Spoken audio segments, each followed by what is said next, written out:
वो भी फिर वृद्ध हुई जब मक्के में गई। अब मक्के में जाकर उसने पता था कि जो मक्के में मरता है, ऐसा ज्ञान सुन रखा था लोकवेद से, वो सीधा भिष्ट जाता है, स्वर्ग में जाता है, हेवन में जाता है। लड़की ने सोचा हेवन के लिए तो ये सारा कुछ कर रहे हैं, और मक्के में मरने से हेवन मिलता है, स्वर्ग मिलता है, तो वहीं कर्द से अपनी तलवार से गर्दन काट दी, मक्के में चढ़ा दी। सबको वाह वाह की पात्र बन गई कि भक्ति हो तो बंसुरी जैसी। बंसुरी तो गई सीधी भिष्ट में, सीधी स्वर्ग गई है, तो इसने मक्के में शीश ढा दिया।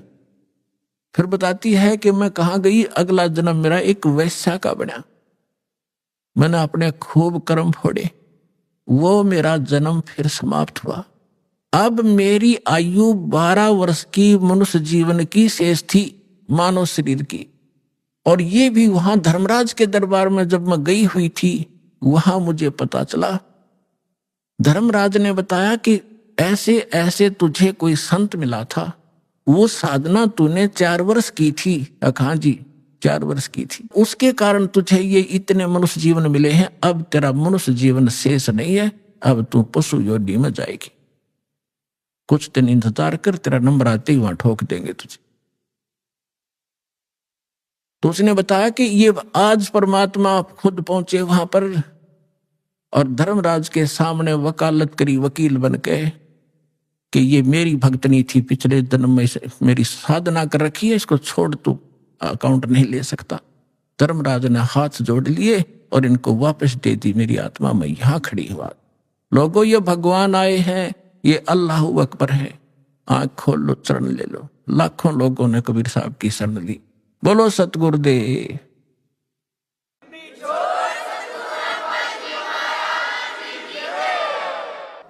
और उस लड़की ने कहा, मैं आज से अपने पिता के साथ रहूंगी, मेरा जीवन शेष नहीं था। आज इस दाता ने मेरे को मनुष्य जीवन अपनी शक्ति से एक्सटेंड किया है। समर्थ का शरणाग हो, रंग होरी हो, भाई कदे न हो काज, राम रंग होरी हो। ऋग्वेद मंडल नंबर 10 सूक्त 161 मंत्र 2 कबीर साहब के ऊपर खरा उतरता है। तो who is God? Kabir is God. और कितनी कथा सुनाऊं आपको इस समर्थ भगवान की। और कृष्ण जी की हम एक कथा गाया करते थे, उसने सुन सुनकर भगवान मान लिया। तो कबीर साहब समझाया करते थे, बंधन काटे विपत में, कठिन कियो संग्राम, चिन्नो रे नर प्राणिया, वो गरुड़ बड़ो के राम। परमात्मा समझाया करते थे उसमें कि तुम श्री राम को भगवान बताते हो, और जो तुम्हारी कथा में है रामायण में कि श्री रामचंद्र जी को, रामचंद्र जी के ऊपर पूरी सेना के ऊपर नाग फांस का एक हथियार छोड़ दिया था। सारी की सारी सेना नाग फांस में आ गई थी, यानी इतने सर्प हो गए थे, सभी सेना को ऐसे हाथों से और चारों तरफ लपेट के बांध दिया था, इंक्लूडिंग लक्ष्मण एंड श्री राम। और ऐसे खड़े थे, ऐसा है हुए सारे, जैसे ईंख बांध दिया करें। और सारी सेना खड़ी खड़ी देखा कि काटेंगे ये सारे राक्षस हमें। तब न्यू कहे कि गरुड़ से पुकार करी गई। गरुड़ वो पक्षी जो श्री रामचंद्र विष्णु जी का वाहन बताते हैं। गरुड़ आए, गरुड़ ने फिर उनके नाग काटे, सारे नाग मार दिए। जब भगवान श्री राम बंधन मुक्त हुए, परमात्मा कहे फिर बंदी छोड़ कौन होया? गरुड़ हो गया, तेरे राम का भी बंदी छोड़। काटे बंधन विपत में, वो कठिन कियो संग्राम, चिन्नो रे नर प्राणिया, ये गरुड़ बड़ो के राम। एक गोवर्धन पर्वत को उठा लिया श्री कृष्ण जी ने, तुमने भगवान मान लिया। गोवर्धन श्री कृष्ण धार्यो, द्रोणगिरी हनुमंत, शेष नाग सब सृष्टि उठारा, इनमें कौन भगवंत। क्या एक पहाड़ को उठाने मात्र से भगवान की संज्ञा में ले लिया, समर्थ मान लिया तुमने? तो तुम्हारी कथा तुम लोकवेद सुनाते रहते हो कि शेषनाग ने सारे ब्रह्मांडों को सिर पर रख रखा है। फिर और हनुमान जी ने द्रोणागिरी उठा लिया था, इनमें कौन सा भगवान? ये भगवान की पहचान नहीं, जो तुमने पैमाना ला रखा है, ये भगवान मापन का नहीं है। फिर कहते हैं समुद्र पाट लंका गयो, यो सीता को भरतार, अगस्त ऋषि ने ये सातों पी लिए, इनमें कौन करतार। ओए होए, ऐसे सटीक प्रमाण दे रखे भगवान ने, फिर भी हमारी आंखें नहीं खुली, क्योंकि हमारी बुद्धि काल के प्रभाव से इतनी दबी हुई थी। परमात्मा ने कहा कि तुम्हारी बात बड़ी करता हूं कि श्री रामचंद्र जी ने समुद्र पर पुल बनवा दिया, इसलिए आप उसको भगवान मानते हैं। वैसे तो यह कहानी न्यारी है, दास बताता रहता है। ये खुद भगवान कबीर साहब गए थे एक महात्मा मुनिंदर के रूप में, और इनकी अर्ज पर एक पत्थर को, एक पहाड़ को हल्का कर दिया था, चारों तरफ रेखा खींच दी थी कि ये फ्लोटिंग हो गया है, अरे ले जाओ पुल बांध लो। श्री राम के बस का ना था समुद्र पर पुल बनाना। तो परमात्मा कहते चल तुम्हारी बात बड़ी मानते हैं, वह तो बात तुम्हारे कहां समझ में आवेगी कि समुद्र को पाट के यानी उसको पुल बना के छाप के, और लंका गया था कौन? तुम्हारी सीता का पति राम। अगस्त ऋषि ने तुम आप बताओ सातों पीढ़ी घूट में थे, इनमें कौन सा भगवान? जबकि श्री रामचंद्र जी तो 3 दिन तक समुद्र में खड़े होकर याचना कर रहा था, मन रास्ता दे दे, फिर भी ना रास्ता मिला। और अगस्त ऋषि ने एक घूंट में सारे पी लिए थे, फिर वापस भर दिए। अगर ये इस तरह के अटपट से तुम भगवान को प्रसिद्ध करना चाहते हो तो यूं भी साधना होता तुम्हारा। तो पुण्यात्माओं, सौभाग्य आपका, आपको ये तत्व ज्ञान प्राप्त हो रहा है। इसको तत्व ज्ञान कहते हैं। तो निष्कर्ष निकाला जाओ सारी कथाओं का। ये जड़ी बूटी तो सबने पता था, या तुलसा है या फलानी है या है, तो उनकी जड़ी उसका जो औषधि बना वो है वैद। तो ये दास है इस अध्यात्म मार्ग का वैद, और जड़ी बनाकर भगवान डर गए थे सतनाम और सार नाम की, जो आज दास के समझ में आ गई, और उसका परिणाम आप देख रहे हो।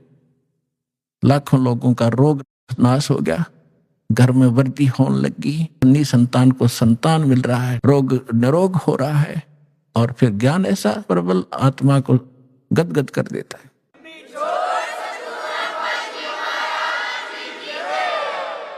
अपने आत्मा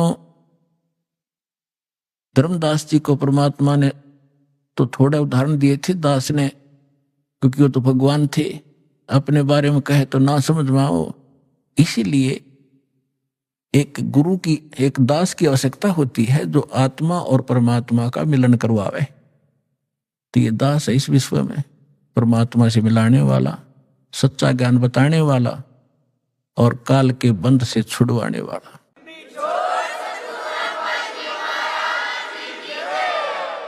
अब दूसरा प्रश्न था धर्मदास जी का कि भगवान श्री कृष्ण ने सुदामा जी के 2 मुट्ठी चावल खा के और उनको धनी बना दिया, उसका एक महल बना दिया। परमात्मा बोले एक राजा का मित्र, उसके लिए कोई खास बात है? तुम आप बताते हो श्री राम कृष्ण जी तो राजा थे द्वारका के, एक मित्र के लिए एक ढूंढ बना दिया छोटा सा, एक दे दिए उसमें 200 से 400 रुपये, वो सारी उम्र बतेरे उसको, तो इसी से भगवान मान लिया। अब ये दास बताएगा। अपन आत्माओं वैसे थोड़ी सी जो शिक्षाएं हैं, क्योंकि जो हम पहले ज्ञान सुना करते थे वो ज्ञान समझ लो प्राइमरी सत्र का था। ब्रह्मा विष्णु महेश को ये भगवान मानते थे, तो ये ज्ञान प्राथमिक पहली 5वीं कक्षा तक का समझो। और जो काल को ब्रह्म को भगवान मानते थे वो मैट्रिक तक का ज्ञान समझो, उनकी बुद्धि मैट्रिक तक समझो। लेकिन विधि ठीक ना होने से और वैसे उनको मान लेने से, वो ज्ञान होने से भी कोई लाभ नहीं था। अब जैसे हम कथा सुना करते सुदामा और कृष्ण जी की, अब इन कथाओं से भी थोड़ा सा निष्कर्ष हम साथ लेकर चलेंगे, तभी हम, क्योंकि बच्चा जो 5वीं 6वीं 7वीं 10वीं पढ़ ले तभी तो अगली पढ़ाई पढ़ सकता है, उसी 11वीं में कैसे हो सकता है? तो वो पढ़ाई पहले आपको पढ़ाकर आगे चलेंगे। श्री कृष्ण जी बालकपन में और सुदामा जी एक ही पाठशाला में पढ़ा करते थे। और सुदामा ब्राह्मण थे।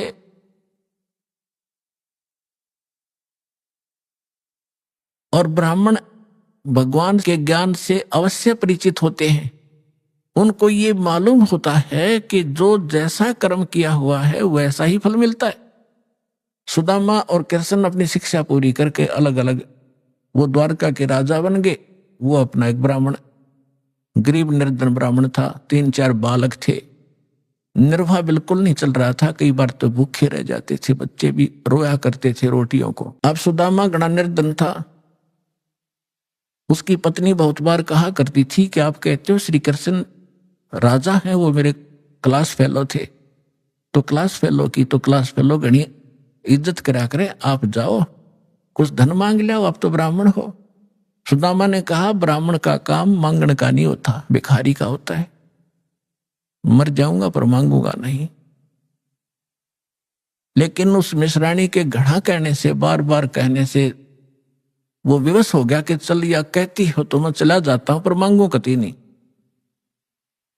वो कहा करता था सुदामा के मेरे भाग में नहीं है, मैंने पिछले जन्म में धर्म नहीं करा, क्या कोई पुण्य नहीं करा, जिस कारण से मैं निर्धन हूं। अगर मैंने दान किया होता मैं निर्धन नहीं होता, और आज मुझे ज्ञान है तो मेरे पास धन नहीं, मैं तो दान कर दूं। अब जब वो चलने लगा, जैसे आज आप जी भी जाते हो कि रिलेटिव के पास, मित्र के पास कुछ फल ले जाते हो, तो पहले कोई कसार ले जाया करता था, कोई चावल भून के ले जाता था। तो ऐसे वो कुछ चावल बांध दिए अकेले, और तो हमारे पास कुछ है नहीं, अपने मित्र के पास यही ले जा। और फटे पुराने कपड़े जैसा भी है वो वहां चले गए। अब श्री कृष्ण जी ने उसकी हालत देखी, पूछा कि आओ मित्र, बहुत दिनों में मिले और क्या हाल है परिवार का। तो सुदामा जी ने कहा जी ठाठ है, भगवान की दया से कोई कमी नहीं किसी वस्तु की। लेकिन वो तो समझ गए थे, जिसी बालक थोड़े थे श्री कृष्ण जी, 3 लोग के मालिक हैं, वो समझ गए कि तो दुखी गणा हो रहा है। 7 दिन रखा वहीं पर कि बैठो, नहाओ धो, रोटी खाओ, अपने हाथों उनके शरण दोहे मित्र के। अब 7 दिन के अंदर विश्वकर्मा को बुलाकर वहां महल बना दिया, पीछे थे, धन दे दिया, एक मेरे मित्र के पास भेज दो और उसको आजीवन धन दे दो। अब उधर से सुदामा जब चलने लगा, 7वें दिन के मित्र में जाता हूं, बच्चों की याद सता रही है। अच्छा जाइए। उसके कपड़े सफेद बढ़िया बनवा दिए, वो पहना दिए उसको। लेकिन चलते समय भी ये नहीं कहा कि मैं कुछ लेने आया था। लेकिन मन में दोष जरूर आ गया थोड़ा सा कि काहे का मित्र है, इसको नहीं पता मेरी क्या हालत थी, और मेरे से पूछा क्या हाल है, इसको खुद सोचना चाहिए था। ये इतना दोष आया था। रास्ते में क्या हुआ कि बदमाश लोगों ने देखा कि वो सेठ आवा है, अच्छे काचे कपड़े पहन रहा, नए नए, उसको जाते ही पकड़ लिया। वह कपड़े भी उतार लिए सारे, जेब में कुछ था ही नहीं, वो उठा ले गए। अब फिर उसके मन में आई कि भाई गलती करी मैंने, मित्र का की आलोचना करी, जिसकी सजा मुझे ये मिल गई। क्योंकि हम भगत आत्मा इसी हिसाब ला लिया करन तुरंत।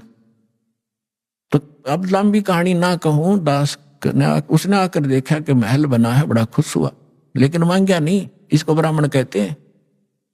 अरे ये ब्राह्मण इतने जर्दे तेरे नहीं हो जाएगा, तेरे पर करड़ाई आने वाली है, ये कर दे, फलान कर दे, श्राद्ध निकलवा ले, मेरी दक्षिणा इतनी दे दे, ये ब्राह्मण नहीं है। अब देखो, एक तुम भगवान मानते थे श्री कृष्ण जी को, उर्फ विष्णु जी को, विष्णु ही श्री कृष्ण मानते हैं, और उन्होंने कितनी सहायता दे दी सुदामा जी को। एक मकान बना दिया छोटा सा पक्का, और एक जीवन का निर्वाह भी दे दिया। ना तो मोक्ष श्री कृष्ण का, ना मोक्ष सुदामा का। अब उस समर्थ परमात्मा ने क्या दिया, एक तैमूर लंग नाम का एक लोहार था मुसलमान धर्म में, और वो बहुत निर्धन थे, भेड़ बकरियों का पाली जाया करता था साहूकार लोगों का। उससे उस समय ये नोट नाट नहीं हुआ करते थे, बस दाने दे देते थे, कणक दे देते थे आपस में। 2 माँ बेटा थे, पिता की मृत्यु हो चुकी थी।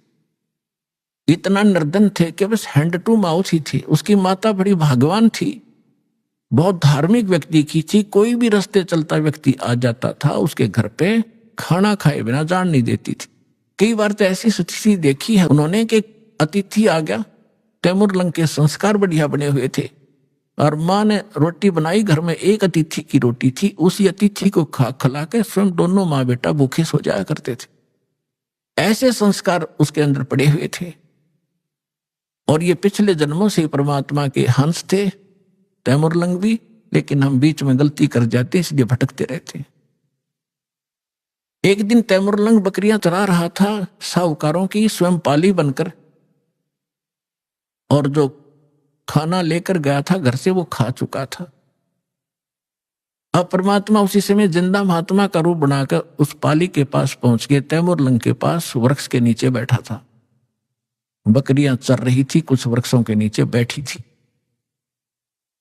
तो तैमूरलंग ने कहा कि महात्मा संस्कार थे माँ के कि कोई भी अतिथि मिल जाए बेटा भोजन की अवश्य प्रार्थना करना।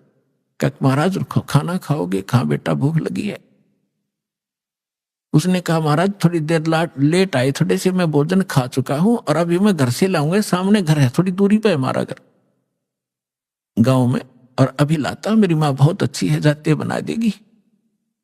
और ऐसे करना भगवान, मेरी बकरियों का ध्यान रखना, हम गरीब बहुत है, एक बकरी भी इधर उधर होगी तो मैं पूरी नहीं कर पाऊंगा धनी की, मुझे बहुत दुख होगा। परमात्मा बोले बेटा चिंता ना कर, मैं खूब रखवाल करूंगा। वो घर गया, माँ से प्रार्थना की कि ऐसे ऐसे राह चलता संत है, भूखा है। माँ ने जब घर में इतना आटा था केवल 2 रोटी बनाई, 2 ही रोटी बनी, दोनों रोटी बना के लेकर आएगी। माँ ने कहा कि बेटा मैं भी चलती हूं, तू मैं बर्तन ले आऊंगी, तू वहां अपना रखवाली करना, पाली रहना। दोनों आगे दर्शन भी करके आऊंगी साधु के। अब साधु को सामने बैठा देखकर माता ने कहा ले महाराज रोटी खा लो। परमात्मा खाना खान लगा तो इतने में माई ने 3-4 बार प्रार्थना कर दी, महाराज हम गढ़े गरीब हैं, हमारे पास तो कई बार भोजन भी नहीं होता, दया करो कुछ आशीर्वाद दो, हमारा गुजारा ठीक चले। परमात्मा ने खाना खाया, इतने 4 बार प्रार्थना कर दी, 4-5 बार। परमात्मा खड़े हुए, एक बकरी बांधन की बेल पड़ी थी, पतली सी लोहे की बेल होती है जैसे पशु बांधा करें, उसको ऐसे 4 बार मोड़ लिया, वह इतनी रहेगी। रोटी खा के पानी पी कर लोटा, खड़े हुए साधु और उस लड़के के सिर पर हाथ धर के कड़म मारी, 7 मारी, 7 सांगल वो बेल मारी कड़ पे, 1 2 3 4 7 तक गिनी। माई ने सोचा बाबा जी मेंटल है और मैंने घना छेड़छाड़ दिया, जो दुखी हो गया, बेटे को कूटने लग गया। तो माई ने पूछा महाराज मेरे बेटे ने कोई गलती कर दी? अक नहीं माता, तेरे बेटे को 7 पीढ़ी का राज दे दिया, मैंने 7 पीढ़ी का राज बख्श दिया है और उसके बाद तेरा राज टुकड़ों में बट जाएगा। माई ने सोची बाबा सचमुच मेंटल है, फिर मारी थी बच्चे का 5-4 मुक्के, 1-2 लात मारी कि ये लात मुक्के इसलिए मारे हैं, फिर तुम्हारे टुकड़ा में राज बट जाएगा। तैमूरलंग से लेकर औरंगजेब तक दिल्ली की राजधानी पर, राजगद्दी पर तैमूरलंग के वंशजों ने 7 पीढ़ी ने राज किया। औरंगजेब के बाद ये टुकड़ों में बट गया था, इतिहास गवाह है।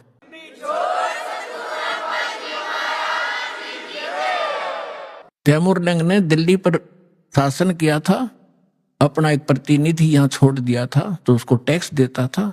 उसके बाद उसका तीसरा पोता बाबर दिल्ली का बादशाह बना था। उसके बाद कंटिन्यू आप इतिहास देख लेना, विचलित ना होना, 10-2 शब्द बोलेगा वो, ऐसे समझ लेना जैसे तहसील में रजिस्ट्री होया करे, कोई धोखा नहीं पावे। अब ये बना कैसे? अब माई ने सोचा तो पागल था और उसी समय अंतर्ध्यान हो गए उनके सामने से। तो माई ने सोचा बाबा जी था तो शक्ति वाला, पर जो नौका तेरे बेटे को 7 पीढ़ी का राज दे दिया, या गले ना उतरी बात। अब तैमूरलंग क्या किया करता था, लोहार था ही, ये एक्स्ट्रा जॉब भी करता था पाली जाने की गरीबी के कारण। उधर से एक लोहार के एहन पर चोट लगाता था, ओवर टाइम करता था शाम को आकर के। वो उसको थोड़ा बहुत और अन्न दे देता था महीने 2 महीने में, इससे वो गुजारा करे थे। तो जिस अहरन पर वो चोट मारने के लिए लोहार के पास जाता था, लोहार अपनी कोई औजार बनाता था तो वो घंट चलाया करता था, घंटे 2 घंटे शाम को। लोहारों के पास इसी समय शाम को ही ज्यादा कार्य होता था। तो एक दिन परमात्मा उसी जिंदा महात्मा के रूप में तैमूरलंग को दिखाई दिए स्वप्न में, और कहा बेटा वो एरन मोल ले लो तुम, जहां तू सर्विस करने जाता है और टाइम करता है वो एरन मोल ले ले। तो उसने कहा महाराज हमारे पास तो पैसा नहीं, कि ऐसा कर तो उधार पर ले लेना, और उसके नीचे घना धन दाब रखा मैंने, हीरे मोती जवाहरात सोना, और उसको धीरे धीरे प्रयोग में लाना, किसी को पता ना लगने देना, ना दुनिया लूट लेगी तेरे से, और ये काम मैं करूंगा, तू उससे उधार की बात करना, वो उधार दे देगा, ये मेरा काम। परमात्मा जब सौदा बनाता है दोनों तरफ खड़े हो जाते हैं। उधर से उस लोहार के मन में प्रेरणा प्रबल कर दी कि ये स्थान थोड़ा है मेरे लिए, बाहर मेरा एक और प्लाट है बढ़िया, यदि इसको कोई ले ले मोल तो मैं इसने बेच दूं, मैं वहां बना लूं, एहरन डाल लूं। प्रबल प्रेरणा। उधर से जाकर सुबह उठा, उसने अपनी माँ से बताया कि माता ऐसे ऐसे मैंने गुरु वो महाराज जी दिखे थे, वो जो जंगल में मिले थे, रोटी खाई थी, मेरे सांकड़ मारी थी, बेल मारी थी। उसकी माँ बोली बेटा दिखे मुझे भी थे स्वप्न में आज ही, पर मैं कुछ शब्द समझ नहीं पाई वो कहे क्या रहे थे। तैमूरलंग बोला मैं बताता हूं, मेरे याद है, उन्हें ऐसे ऐसे बता। तो कहने लगी बेटा महात्मा तो शक्ति वाले थे, हमें एकदम अंतर ध्यान हो गए थे, पर पैसा तो है नहीं बेटा, लेंगे कैसे हम उसको। तो उन्होंने समाधान बताया है कि आप उधार कर की बात करो। माँ बोली देख ले बेटा ट्राई करके। तो उसने जाके तैमूरलंग ने कहा कि भाई मैं एक अर्ज करता हूं आपसे, ये मैं भी गुजारा कर लूं, मैं भी लोहार हूं, आप भी लोहार हो, और मुझे एरन दे दो ये। वो बोला पैसे कब देगा तू? एरन वाला बोला कि अभी तो है नहीं, मैं कुमा के दे दूंगा। पक्की बात? पक्की, 1 साल में दे देना। हाँ 1 साल में दे दो। अब पे कवा दी परमात्मा ने।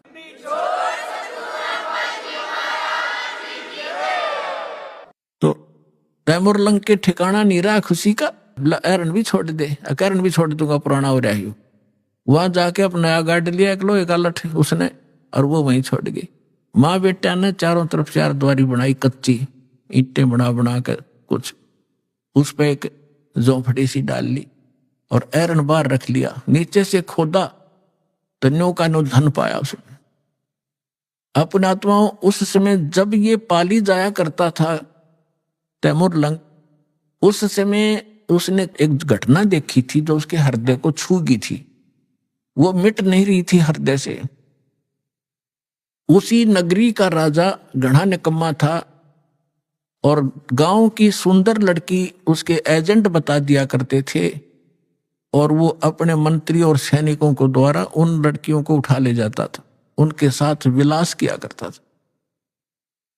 एक दिन ऐसी एक लड़की गांव की तैमूरलंग के ही आसपास घर की चारा लेकर आ रही थी खेतों से, सुंदर लड़की थी। राजा के कर्मचारी उसको अपहरण करने लगे। उसने आवाज लगाई रे तैमूरलंग, ए तैमूरलंग मुझे बचा भाई, तैमूरलंग मुझे बचा भाई। तैमूरलंग ने देखा भाई सचमुच ये तो बकवादी आदमी है। पाड़ी के पास तो लठ होता है, डंडा लेकर लठ बाज लिया, ताबड़तोड़ लाग गया उन सैनिकों ने कूटने। वो 4-5 थे, वो अकेला था, तो उन सैनिकों ने उसको इतना पीट दिया, मार दिया, कति खत्म करके डाल गए, पीठ छेद कर लड़की को उठा ले। जब वो होश में आया उसके बाद उसने ये प्रतिज्ञा कर ली कि यदि मैं राजा बन गया इसको सबक सिखाऊंगा इस राजा को। अब राजा की सपने भी नहीं, पर मन में तो आवे है सब कहिए बात। उधर से क्या हुआ, उसने धन देखा, दोनों माँ बेटा खुशी का ठिकाना नहीं। लेकिन निर्देश जो महाराज ने दे रखा था वो याद रखा, कुछ धन निकाला, दूर देश में जाकर बेचा। वहां से क्या किया उसने, घोड़े लाया, पहले घोड़े लाया, घोड़े लाकर बेच दिया, क्यों उधर घोड़ों का व्यापार ज्यादा होता। तो लोगों ने सोचा इसका व्यापार में बहुत वृद्धि होगी, एकदम ये तो बहुत एक दो घोड़ा लिया, फिर 10-10 20-20 लाला बेचने लग गया। उधर से उसने क्या किया, अपने आसपास के जवान लड़कों से कहा कि भाई देखो, ये राजा बहुत निकम्मा है, ये अपनी बहन बेटियों के साथ ऐसे करता है, ये टैक्स भी बहुत लेता है। मैं राजा बनूंगा और मैं सबको टैक्स फ्री कर दूंगा, बहुत जायज टैक्स लिया करूंगा और सेठों से लिया करूंगा, गरीबों से नहीं लूंगा, ये आगा पीछा नहीं देखते। और आप मेरे सैनिक बनो, मैं तुम्हें मेहनताना दूंगा। अब लोहार था, लोहार के बच्चे कुछ रिश्तेदारों के इकट्ठे करके जंगल में तलवार बनाने का कारखाना बना लिया, ढाल और तलवार और घोड़े ले आया, सेना तैयार कर ली। कुछ दिनों के बाद उस राजा पर आक्रमण कर दिया। भगवान की रजा होती है, वचन फलता है, भगवान का जो निर्धारित होता है। सुबह सुबह जाकर चारों तरफ से किला घेर लिया उस राजा का और कहा कि या तो सरेंडर कर दे ना युद्ध के लिए तैयार हो जा। अब राजा ने कहा कि सैनिकों, वजीर देखो क्या है, क्या हो गया। वजीर ने ऊपर चढ़ के किले पर देखा कि बाहर इतनी सेना खड़ी है राजन, अपना सरेंडर करने में हित है। 500-400 सैनिक थे, दिखे 5000। परमात्मा की रजा, समर्पण कर दिया राजा ने, सरेंडर कर दिया, वो राज प्राप्त किया। और उसको कहा कि आज मैं अगर परमात्मा से न डरने वाला होता, ये मुझे याद आया उसने कि मेरे को किसी संत ने आशीर्वाद दे रखा है, तुझे मारूंगा नहीं, तू नगरी छोड़ जा और या यहाँ एक सिंपल मैन की तरह रह, अपना गुजारा कर, रोटी बना रखा, नहीं तुझे भाग जाए से। जैसा भी उसने उस पर कब्जा किया, फिर दूसरे राजा को कहा कि राजा अन्यायी थे, नालायक गणे हो गए थे। तो एक दूसरे को ऐसे काबू करता करता वो तैमूरलंग यहां पहुंच गया, दिल्ली का बादशाह भी बन गया। दिल्ली को भी अपने अंतर्गत करके वहां एक नुमाइंदा रख दिया उसने, ये इतिहास गवाह है। तो तैमूरलंग ने जब ये शासन सारा पा लिया, तब परमात्मा फिर मिले। ऐसे शिकार में वो गया हुआ था, कहने लगा रे निकम्मी आत्मा। वो बैठा था तो वहां उसने बहुत सुंदर कपड़े पहन रखे थे तैमूरलंग ने, बहुत, यानी 2.5 रुपए की कीमत थी उसके पूरी ड्रेस की। उस समय के 2.5 और आज के 25,000, ये समझ लो। तो परमात्मा वहां खड़े थे, उनका वहां खाना खुना सैनिकों का हो रहा था, शिकार के लिए राजा गया हुआ था, वहां बैठा था। तो आके परमात्मा भी किसी अन्य रूप में वहां खड़े हो गए। तो कहने लगे राजा आपकी क्या कीमत है। एक सामने एक व्यक्ति खड़ा होकर कह रहा है कि आपकी क्या कीमत है, कि आप ही बता दो मेरी क्या कीमत है। कि तेरी कीमत है 2.5 रुपये। राजा बोला गलत बोल रहा है, 2.5 रुपये का तो मेरा ही ड्रेस है। बोला इससे इसकी कीमत है, तो ते करने का भी को नहीं। निकम्मी आत्मा, तेरे को इसलिए ये राज्य दिया था कि कर्म फोड़ अपने। परमात्मा ने वो रूप बना लिया, जो वो दिन भूल गया तू एक बकरी चराता फिरता था, गिड़गिड़ा रहे थे, आज भूल गया भगवान को, चरणा में पड़ गया उसी समय। अपने बेटे पोतों को देकर राज और लेकर दीक्षा और फिर से भक्ति शुरू करी। तो पुण्यात्माओं, सुदामा को एक ढूंढ बना दिया, एक छोटा सा मकान वो दे दिया, 1 साल 1 जीवन का गुजारा, तो क्या अमर हो गया वो।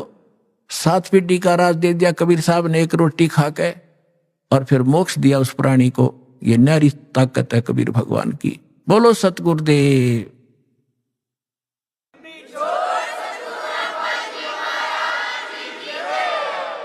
समर्थ का शरणाग हो, रंग होरी हो, कदे न हो एकाज राम रंग होरी हो।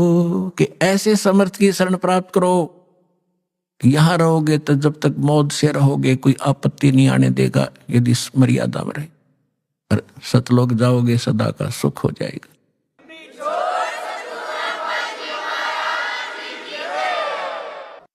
परम पिता परमात्मा पूर्ण ब्रह्म, सारी सृष्टि के रचनहार, कबीर देव, कबीर साहेब, कबीर परमेश्वर जी की असीम रजा से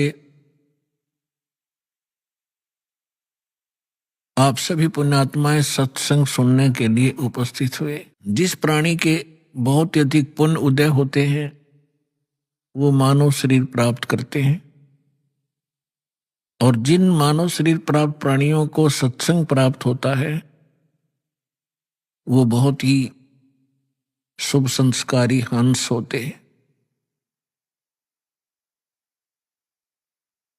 सत्संग में आने से प्राणी को ज्ञान होता है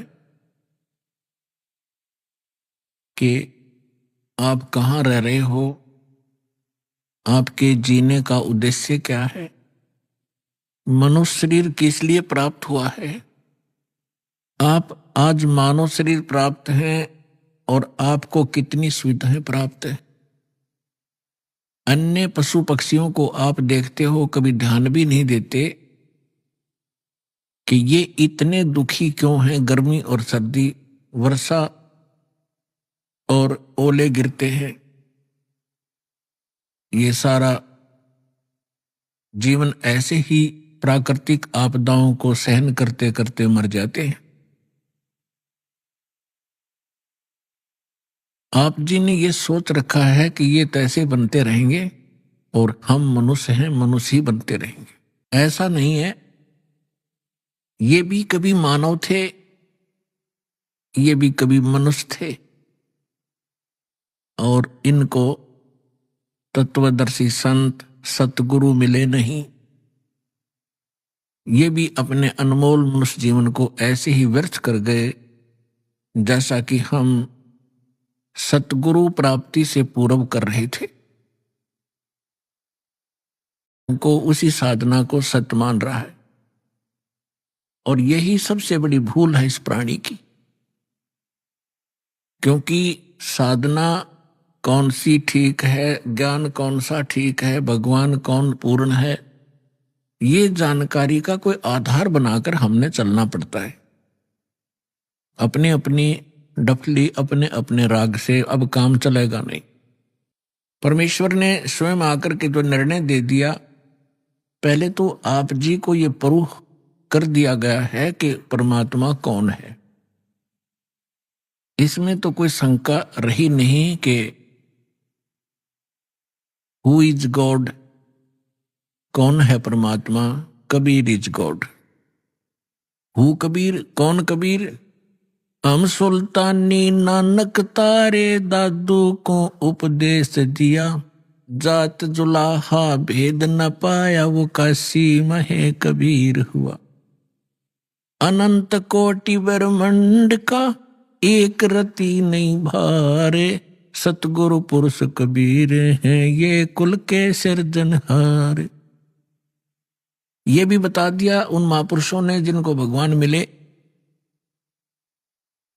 कि काशी के अंदर जो धानक रूप में, दुल्हे रूप में रहा करते थे, जिसको हम एक कवि माना करते थे, वो पूर्ण परमात्मा है। वो अनंत कोटि ब्रह्मांड के सृजनहार हैं, सबके पालक हैं, और वो हमारे सबके पिता है। नानक साहब जी कहते हैं, फाई सूरत मुलुक की वेश, ए ठगवाड़ा ठगी देश, खरासियाना भोता भार। ये धानक रूप रहा करता। ये 24 नंबर पृष्ठ श्री गुरु ग्रंथ साहिब में लिखा है, अंकित है। फिर श्री गुरु ग्रंथ साहिब के 731 पृष्ठ पर लिखा है, अंधुला नीच जात परदेसी मेरा, हिल आवे तिन जावे, और जाकी संगत नानक रहंदा क्यों कर मोंडा पावे। फिर 721 पृष्ठ पर लिखा है श्री गुरु ग्रंथ साहिब जी के, एक अरज गुप्तम पेश तोदर कौन करतार, हक्का कबीर करीम तू बेऐब परवरदिगार। फिर अन्य महापुरुषों ने जिनको परमात्मा मिले उन्होंने यही बताया है। दादू साहब जी कहते हैं, जिन मुझको निज नाम दिया सोई सतगुर हमार, दादू दूसरा कोई नहीं ये कबीर सिरजनहार।